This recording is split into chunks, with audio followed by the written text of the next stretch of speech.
Correspondent Marky Martin is live in East Palestine. Marky, the EPA Administrator was back again in the town today.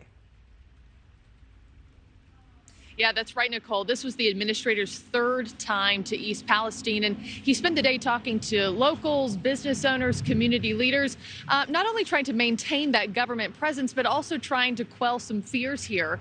Right here where I'm standing, this is not far from those train tracks where that derailment happened. In fact, you can still hear those ongoing trains eerily going by in the distance. A lot of locals telling me this area is now what they call ground zero. And today, more soil and more water continues to be pumped out of this most toxic area. It's day 25 of disaster cleanup here in East Palestine. The train that derailed still lays on its side as massed crews continue to assess the crash site. For the time being, while the pollution is present, as a father, I would not advise anybody, adult or child, play in the creeks and streams. EPA Administrator Michael Regan warning locals not to expose themselves to outdoor water and soil, but that drinking water and breathing seem to be safe. But I want to be clear that our testing, air quality testing, and the state's water quality testing has not yielded any adverse health impacts that we have seen at this moment. His visit aligned with the opening of a new community center, which now serves as a place where the public can come talk with EPA officials and learn about resources available to them, many of whom still fear returning home nearly a month later. I mean, that was our home that we were going to be able to pay off and live in, and then maybe, move south somewhere. We can't do any of that now. According to the EPA, outreach teams have dropped off information flyers to more than 500 households. Additionally, they claim to have conducted nearly 600 home reentry screenings.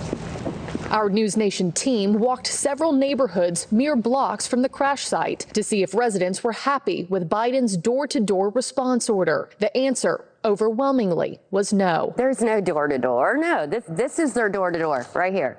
Just leaving it at our door. Nobody has been knocking. This woman, who didn't wish to be identified, said the EPA left these papers on her doorstep and walked away. No face-to-face interaction. Do you feel safe inside? No, I don't. Hey.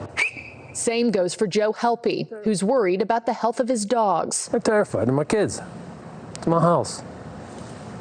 Pissed off. He says nobody has stopped by his door in the aftermath. He thanks local responders, but calls out those at the top for not doing enough, and President Biden for not visiting. Just like COVID, he hid in his basement. He's not going to come here. Why would he? Convenient that DeWine broke his ankle. Now he doesn't have to come back. And Buttigieg, whatever his name is. And he showed up almost 3 weeks. What's 3 weeks? That's not concern. That's not care. That's not a leader. We asked EPA Administrator Regan about the lack of response to some households. My team just door knocked several blocks, and a lot of people said they haven't heard from the EPA or that pamphlets were dropped off, but no door knock, no conversation, and it has felt very impersonal to a lot of people. Your response to that, and is dropping off a pamphlet enough for the EPA? We've been encouraged, in addition to the federal government knocking on doors, which may or may not be welcomed, that we're working with local volunteers and community organizations to get this information out. And Nichole, new legislation is being proposed today that would tighten federal regulations around freight trains. If given the green light, it would broaden the definition of what is considered to be a high hazard flammable train.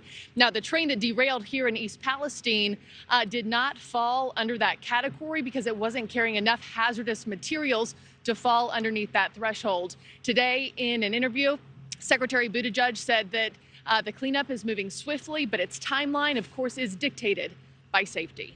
Nichole. All right, Marky, thank you. Thank you for watching. Go to newsnationnow.com to find NewsNation on your television provider. And don't forget to click the red subscribe button below to get more of NewsNation's fact-driven, unbiased coverage.